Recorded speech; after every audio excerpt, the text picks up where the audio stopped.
Hi అండి, welcome back to my channel Srijyothi beautiful home. ఎలా ఉన్నారండి? అందరూ బాగున్నారా? నేను చాలా బాగున్నానండి. ఇక్కడైతే మనం వ్లాగ్లోకి అయితే వెళ్ళిపోదామండి. వీడియో అయితే మొత్తం చూసేయండి. వీడియో అయితే మీ అందరికీ నచ్చుతుంది అనుకుంటున్నాను. నచ్చినట్టయితే తప్పకుండా ఒక చిన్న లైక్ చేయండి. కొత్త వాళ్ళు ఎవరైనా చూస్తే మన ఛానల్ని సబ్స్క్రైబ్ చేసుకోండి. సో ఇదైతే మార్నింగ్ టైం అండి. ఈరోజు మా టిఫిన్లోకి అయితే నేను ఇక్కడ చపాతీ చేస్తున్నాను. ఇక్కడ ఇందులో గోధుమ పిండి అలాగే జొన్న పిండి అండి, రెండు పిండిలు కూడా మిక్స్ చేసి నేను ఇలా చపాతీలు చేస్తున్నాను. ఈ మధ్య ఏంటంటే జొన్న పిండి ఎక్కువగా మిగులుతుంది కదా, మళ్ళీ దాన్ని ఊరికే రొట్టె చేయడం అంటే కుదరట్లేదు. నాకు అంత ఇంట్రెస్ట్గా తినాలనిపించదు వట్టి జొన్న రొట్టె. ఇలా గోధుమ పిండిలో మిక్స్ చేసి చేసామంటే టేస్ట్ చాలా బాగుంటుంది, మనకి రెండు రకాలుగా తిన్న ఫీలింగ్ కూడా ఉంటుంది కదా అనేసి నేనైతే ఇలా జొన్న పిండి గోధుమ పిండి రెండు కలిపి అయితే చపాతీలు చేస్తున్నాను. ఏం లేదండి, పిండి అంటే మనం ఈక్వల్గా తీసుకోవాలండి. అంటే గోధుమ పిండి ఒక 2 గిన్నెలు తీసుకున్నాం అనుకోండి, ఈ జొన్న పిండి ఏంటంటే ఒక గిన్నెన్నర అంటే సగం గిన్నె అట్లా తీసుకోవాలి, ఒక గిన్నె పైన హాఫ్ తీసుకోవాలి. అలా తీసుకుంటే మనకు చపాతీలు కూడా బాగా వస్తాయి, మళ్ళీ అసలు విరిగిపోవు. చూసారా? అంటే వీటికి ఏంటంటే ఆయిల్ వేస్తానండి నేను. నాకేంటంటే ఆయిల్ లేని చపాతీ తినాలనిపించదు, కంపల్సరీ ఆయిల్ వేస్తాను. జొన్న రొట్టె తినకపోవడానికి కూడా రీజన్ అదేనండి. ఎందుకంటే జొన్న రొట్టెలో మనం ఆయిల్ వేయం కదా, ఎక్కువగా పిండి వేస్ట్ చేస్తాం కాబట్టి నాకు అంతగా తినాలనిపించదు. అందుకే నేను ఇలా గోధుమ పిండిలో కలిపేసి రెండు కలిపి చేస్తున్నాను. చాలా బాగుంటాయండి, టేస్ట్ బాగుంటుంది.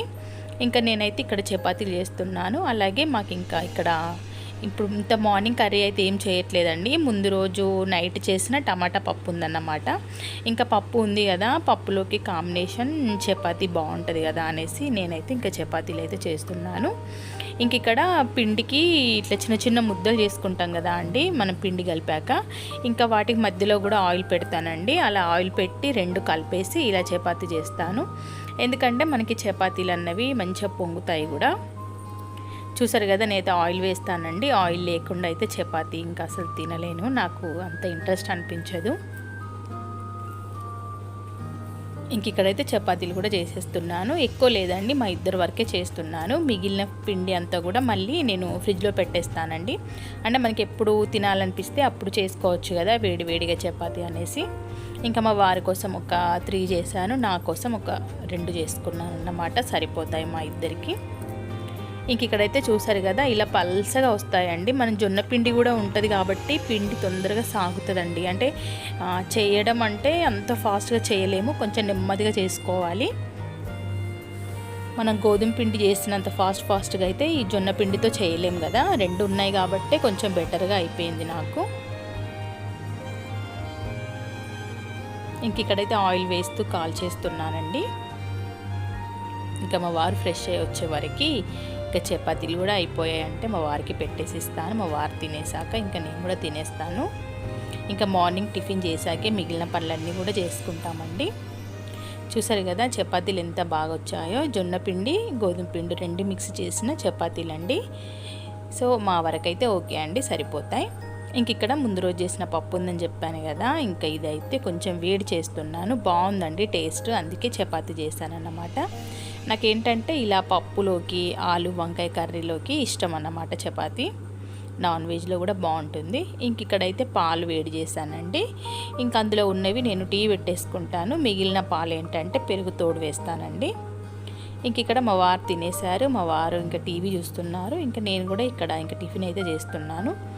ఇదైతే సండే రోజు అండి, అంటే నిన్నటి వీడియో అన్నమాట. నిన్న షూట్ చేసింది. టిఫిన్ చేసేసాక మా వారు ఏంటంటే ఫిష్ తెలిసిన వాళ్ళు ఫోన్ చేసి చెప్పారన్నమాట, ఫిష్ వచ్చాయి. మాకు ఇక్కడ గంగ ఉంటుందండి, అంటే ప్రాణహిత ఉంటుందన్నమాట. మాకు ఫ్రెష్గా చేపలు అయితే దొరుకుతాయండి. ఎప్పుడంటే అప్పుడు దొరుకుతూనే ఉంటాయి. గంగ చేపలు చాలా బాగుంటాయండి, ఫ్రెష్గా ఉంటాయి, మంచి టేస్ట్ కూడా ఉంటుందన్నమాట. ఫిష్ తెలిసిన వాళ్ళు చెప్పేసరికి ఫిష్ అయితే తీసుకొచ్చారు. మేము టిఫిన్ చేశాక ఆఫ్టర్నూన్ టైం వరకు చేద్దాంలే అనేసి ఆగాను. ఇక్కడైతే నేను కర్రీ కోసం అన్నీ ప్రిపేర్ చేసుకుంటున్నానండి.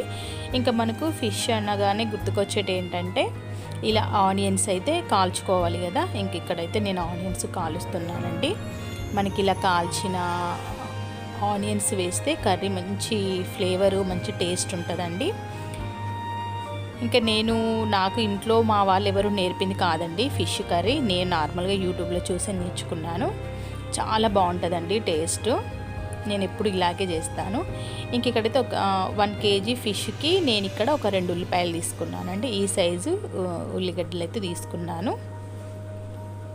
వీటిని కొంచెం సిమ్లో పెట్టే ఉడికించుకోవాలండి, ఎక్కువ మంట మీద కాకుండా. ఎందుకంటే లోపల కూడా మనకి ఉల్లిపాయలు బాగా ఉడికితేనే ఆ ఫ్లేవర్ బాగా వస్తుంది అన్నమాట. అలాగే మళ్ళీ ఇందులోకి మనకి ఫ్రెష్గా కావాల్సింది ఏంటంటే అల్లం వెల్లుల్లిపాయ పేస్ట్ అండి. ఇంకా చింతపండు కూడా నానబెట్టేసాను కదా, ఇంక ఇక్కడ అల్లం వెల్లుల్లి కూడా ఒలుచుకున్నాను.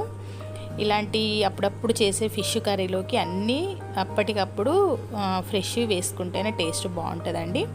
ఇంకా పక్కన చింతపండు కూడా నానబెట్టేసానండి. ఇంక ఇక్కడ ఫిష్ ఇవి కర్రీ కోసం అండి కడిగి పక్కకు పెట్టేశాను.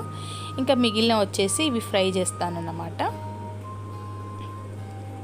నాకేంటంటే ఫిష్ కర్రీ కంటే కూడా ఇలా ఫ్రై అంటేనే చాలా ఇష్టం అండి. మా అబ్బాయికి అయితే పిచ్చి, అసలు వాడికి ఎంత ఇష్టమో ఫ్రై పీసులు అంటే. సో ఇంకా నేనైతే ఇక్కడ ఫ్రై కోసం కొన్ని పీసులకి ఇలా ఉప్పు కారం మసాలా అన్నీ వేసి కలిపేసి పెట్టాను. ఇంక ఇక్కడ ఏంటంటే రోట్లో దంచుతున్నానండి ఉల్లిపాయ. మనకి ఇలాంటివి చేసినప్పుడు ఇలా న్యాచురల్గా మనం రోట్లో దంచి చేసుకుంటేనే బాగుంటుందండి. అంటే కొన్ని వంటలకి కొన్ని స్పెషల్స్ అంటారు కదా, సేమ్ అలాగే. ఇంక ఇక్కడైతే నేను అల్లం వెల్లుల్లి అయితే దంచుకుంటున్నాను. ఇలా రోట్లో దంచుకుంటే మనకి మంచి టేస్ట్ ఉంటుందండి నిజానికైతే. అంటే మిక్సీ పట్టిన దానికి మనం ఇలా రోట్లో దంచిన దానికైతే మంచి టేస్ట్ ఉంటుంది. అది చాలా వరకు అబ్జర్వ్ చేస్తేనే అర్థమవుతుంది. ఇంకా ఇక్కడ అల్లం వెల్లుల్లిపాయ అంతా కూడా మెత్తగా దంచేసుకున్నాను. ఇంకా తర్వాత కాల్చి పెట్టుకున్న ఉల్లిపాయలు కూడా ఉన్నాయి కదా, ఇంకా నెక్స్ట్ వాటిని కూడా మెత్తగా దంచేసుకుంటానన్నమాట. ఇలా ఫిష్ కర్రీ చేసినప్పుడు ఏంటంటే ఇవి చాలా ఇంపార్టెంట్, చాలా స్పెషల్ అన్నమాట కర్రీలోకి. అలాగే మళ్ళీ ఇందులోకి ఏంటంటే మెంతులు జీలకర్ర అవి 2 కూడా వేంపి పొడి చేసుకోవాలండి. ఇంకా పొడి ఏంటంటే ఎప్పటికప్పుడు కూడా చేసుకోవచ్చు, చాలా ఈజీనే. అవి వేంపామంటే మనకి తొందరగా పొడి అవుతుంది. కానీ నేను ఈ మధ్య కూడా 2-3 టైమ్స్ ఇంకా ఫిష్ కర్రీ చేశాను కాబట్టి ఇంకా ఒకేసారి పొడి చేసి పెట్టుకున్నాను అన్నమాట. అది కూడా నేను రోట్లోనే దంచి పెట్టుకున్నానండి. మనకి చిన్న రోలు ఉంటుంది కదా, చిన్న రోట్లో దంచి ఆ పొడి ఒక డబ్బాలో స్టోర్ చేసి పెట్టుకున్నాను అన్నమాట. ఇంక ఇక్కడైతే నాకు ఇక్కడ లాస్ట్ రూమ్లో ఇలా రోల్ ఉంటుందండి. ఎప్పుడు ఏది దంచాలన్నా ఇంకా ఇక్కడ రూమ్లోకి వచ్చేసి అయితే దంచేసుకుంటాను. రోల్ కూడా చక్కగా నీట్గా తుడిచేసి మంచిగా నీట్గా పెట్టుకుంటానండి. ఎక్కువగా రోటి పచ్చళ్ళు మా వారికి ఇష్టం కాబట్టి అప్పుడప్పుడు టమాటా పల్లి పచ్చడి వంటివి చేస్తూ ఉంటాను. దోసకాయ పచ్చడి కానివ్వండి, దొండకాయ పచ్చడి, ఇలాంటివి సింపుల్గా చేసుకునేటివి ఈజీగా చేస్తూ ఉంటాను. ఇంక ఇక్కడైతే నేను కర్రీ ప్రిపేర్ చేస్తున్నానండి. ఇంకా ఆయిల్ హీట్ ఎక్కాక పచ్చిమిరపకాయలు వేసుకున్నానండి కొన్ని, అలాగే కొన్ని మసాలా దినుసులు వేసుకున్నాను. ఆ తర్వాత మనము ఇందాక దంచి పెట్టుకున్న ఉల్లిపాయలు ఉన్నాయి కదా, చూసారు కదా, అది మనకి ఈ కలర్లో ఉంటుందండి. అంటే కొంచెం బ్లాక్గా ఉంటుంది ఎందుకంటే మనం కాల్చుకున్నాం కాబట్టి. ఇంకా అవి వేసి బాగా వేగాక ఆ తర్వాత ఇందులో అల్లం వెల్లుల్లిపాయ పేస్ట్ కూడా వేసుకున్నాను. ఇది కూడా మరీ మెత్తగా దంచుకోవాల్సిన అవసరం లేదండి. ఇలా కొంచెం మనం మిక్సీ పట్టినంత మెత్తగా ఉండాల్సిన అవసరం లేదు, ఇలా నార్మల్గా ఉంటే సరిపోతుంది. చూసారు కదా, ఇవి బాగా ఫ్రై అయ్యాయండి. ఇంకా తర్వాత ఇందులో కొంచెం పసుపు కూడా యాడ్ చేసుకున్నాను. ఆ తర్వాత ఒక్కొక్కటిగా ఇలా ఫిష్ అయితే వేసుకోవాలండి. ఫిష్ మనం కలిపేటప్పుడు నెమ్మదిగా కలుపుకోవాలి. ఇప్పుడు కలుపుకోవచ్చండి, ఇప్పుడు మనం వేసిన వెంటనే కలిపేసుకోవచ్చు, ఏం కాదు. ఎందుకంటే అవి కొంచెం ఉడికాయంటే అవి మొత్తం చెదిరిపోతాయండి, ఇంకప్పుడు కలుపుకోలేము. ఇలా మనం గరిటెని కింది నుంచి తీస్తూ ఇలా పైకి అంటూనే కలపాలండి, స్ట్రేట్గా పెట్టేది అనొద్దు. అలా అంటే ఏంటంటే విరిగిపోతాయండి ఫిష్, చాలా సెన్సిటివ్ కదా. ఇంకా మనం కాసేపు అయ్యాక అవి కొంచెం ఫ్రై అయిన తర్వాత ఇలా కదుపుకుంటూనే ఉండాలి, కానీ గరిట పెట్టకూడదండి. ఇంక ఇలా ఒక 2 minutes అయితే మూత పెట్టేశాను, అంటే కొంచెం ఆయిల్ అందులో నుంచి వాటర్ లాగా వస్తాయి అనేసి. చూసారు కదా, ఇప్పుడు తిప్పడానికే నాకు కొంచెం భయంగా తిప్పుతున్నాను, ఏమన్నా విరిగిపోతాయేమో అనేసి. కొంచెం స్లోగా అయితే తిప్పేసుకున్నాను. ఆ తర్వాత మనకి ఇందులోకి కావలసినంత టేస్ట్కి కావలసినంత కారం, అలాగే ఉప్పు, అలాగే కొంచెం ధనియాల పొడి కూడా వేసుకుంటున్నానండి. అలాగే ఇప్పుడు కొంచెం ఇందులో నేను పొడి చేసి పెట్టుకున్నాను కదా జీలకర్ర మెంతి పొడి, ఇది కొంచెం ఇప్పుడు వేసుకుంటున్నాను. మళ్ళీ దించిన తర్వాత కొంచెం వేస్తాను. ఇది అసలైన టేస్ట్ దీంతోనే వస్తుందండి చేపల పులుసు అంటేనే. ఆ తర్వాత కొద్దిసేపు అలా వదిలిపెట్టాలండి. ఇలా కదిపేసుకున్నాక కాసేపు అలా వదిలిపెట్టాలి. కొంచెంగా అంటే తిప్పేసుకొని అలా వదిలేస్తే సరిపోద్దండి, ఏమవ్వదు. మనకి ఫిష్ తొందరగా ఉడికిపోతాయండి. మనకి మసాలాలు ప్రిపేర్ చేసుకోవడమే కొంచెం టైం పడుతుంది, కానీ ఫిష్ మాత్రం చాలా తొందరగా రెడీ అయిపోతుంది. ఆ తర్వాత నానబెట్టి తీసుకున్న చింతపండు రసం ఉంటుంది కదా, ఇంకా ఇదైతే కర్రీలో యాడ్ చేస్తున్నాను. చూసారు కదా, ఇలా కర్రీలో చింతపండు రసం అయితే వేసుకున్నాను. మనకి ఎంత పులుపు కావాలో అంత వేసుకోవాలి. మా ఇంట్లో ఏంటంటే మరి ఎక్కువ పుల్లగా తినం కాబట్టి మేము నార్మల్గానే వేసానన్నమాట. అంటే 1 కేజీకి 1 పిడికెడు చింతపండు వేసుకున్నానండి. ఇంకా నాకు అది మంచి మెజర్మెంట్ అన్నమాట. ఇంక ఇక్కడ ఫిష్ ఫ్రై చేయడానికి అన్నీ రెడీ చేసుకున్నాను. ఆయిల్ పెట్టుకున్నాను, అలాగే ఫిష్ అన్నీ కూడా కలిపేసి పెట్టుకున్నానండి. ఇంక ఇక్కడైతే ఇప్పుడు మనకి ఫిష్ ఫ్రై కూడా వేసుకున్నానండి, అవి ఫ్రై అవుతున్నాయి. ఇంక ఇక్కడైతే మనకి పులుసు బాగా మరుగుతుంది. ఇంకా పులుసు అన్నది కొంచెం చిక్కబడాలి, మరీ ఇంత పలచగా ఉండకూడదు, కొంచెం చిక్కబడితే బాగుంటుంది అన్నమాట. ఇంకా మనకి ఇలా ఉడికితే ఏం కాదండి, చాలాసేపు అయితే ఉడకొద్దు. మనం చూసుకొని ముక్కలకి సరిపడేలాగానే వాటర్ యాడ్ చేసుకొని ఉడికించుకోవాలి. ఇంక ఇక్కడైతే ఫ్రై అవుతున్నాయి. అలాగా ఇక్కడ కర్రీ కూడా రెడీ అయిపోయిందండి. ఫైనల్గా కొత్తిమీర కూడా వేసేసుకున్నాను. చాలా ఈజీ అండి చేపల కర్రీ. మనము చేయడం మనకు ఒకసారి వచ్చిందంటే అది ఇంకా అసలు మర్చిపోము. మళ్ళీ అన్నిటితో పోల్చుకుంటే చేపల పులుసు చాలా బాగుంటుందండి, చాలా టేస్టీగా ఉంటుంది. అలాగే ఫిష్ ఫ్రై కూడా అండి, అది ఒక్కసారి తినడం అలవాటు అయితే మాత్రం అసలు ఫిష్ ఫ్రై చాలా ఫేవరెట్ అయిపోద్దండి. నా వరకైతే ఫిష్ ఫ్రై అంటే చాలా ఇష్టం అండి. చికెన్ మటన్తో పోల్చుకుంటే చేపల పులుసు అలాగే చేపల ఫ్రై కానివ్వండి చాలా ఇష్టం అన్నమాట. ఇంకా ఈవినింగ్ టైం ఏంటంటే నేను టెర్రస్ పైకి వచ్చాను కదా, ఇంకా నేను డైలీ వాక్ చేస్తున్నాను కదా అండి, అది అన్నమాట. ఈవినింగ్ టైం అయితే ఇంక ఇక్కడ కాసేపు పైకి వచ్చి ఇంకా అటు ఇటు అయితే తిరుగుతూ ఉన్నాను. ఇంకా మొన్న ఒక 2 డేస్ బ్యాక్ ఏంటంటే టెర్రస్ అంతా ఊడ్చేసానండి. ఊడ్చిన తర్వాత చాలా నీట్గా ఉంది. ఇంక ఇక్కడైతే బయట వ్యూ చూడండి, చాలా బాగుందండి, చాలా ప్రశాంతంగా ఉందన్నమాట. ఈవినింగ్ ఇప్పుడు 5:30 అవుతుంది. ఇంకా టైంకి వస్తే చాలాసేపు ఉండాలనిపిస్తుందండి. ఇంక ఇక్కడ మా ఇంటి ముందు ఏంటంటే చిన్న పిల్లలండి, అసలు ఎంత బాగా ఆడుకుంటున్నారో నాకైతే భలే అనిపించింది వీళ్ళని చూస్తే. మంచిగా చిన్న చిన్న బోర్లు పెట్టుకొని గిన్నెలు పెట్టుకొని అయితే చిన్నప్పుడు మనం ఆడుకున్న ఆటలన్నీ భలే గుర్తొస్తాయి అన్నమాట వీళ్ళ ఆటలు చూస్తూ ఉంటే. ఇంకా నేనే వాళ్ళని పిలిచి మాట్లాడుతున్నాను, ఏం చేస్తున్నారు, ఏం కర్రీ వండుతున్నారు అంటే ఇంకా పిల్లలు కూడా చేపల కర్రీ అన్నారండి. నాకు భలే నవ్వొచ్చింది. మాది కూడా ఈరోజు చేపలే, మీది కూడా చేపలేనా అని. ఇంక ఇక్కడైతే వాళ్ళిద్దరు అక్క చెల్లెలు అన్నమాట మంచిగా ఆడుకుంటున్నారు అన్నమాట. మెట్ల కింద మంచిగా ఫుల్గా గిన్నెలు పెట్టేసుకొని మట్టిలో వాటర్ కలిపి, అదట రైస్ అంట, వాటర్ కలిపారు మట్టిలో. అలాగే ఏవో ఆకులు కాయలు కట్ చేసి కర్రీ అని చెప్తున్నారు. భలే మాట్లాడుతున్నారండి పిల్లలు ఇద్దరు కూడా. భలే మజా అనిపించింది నాకు కూడా.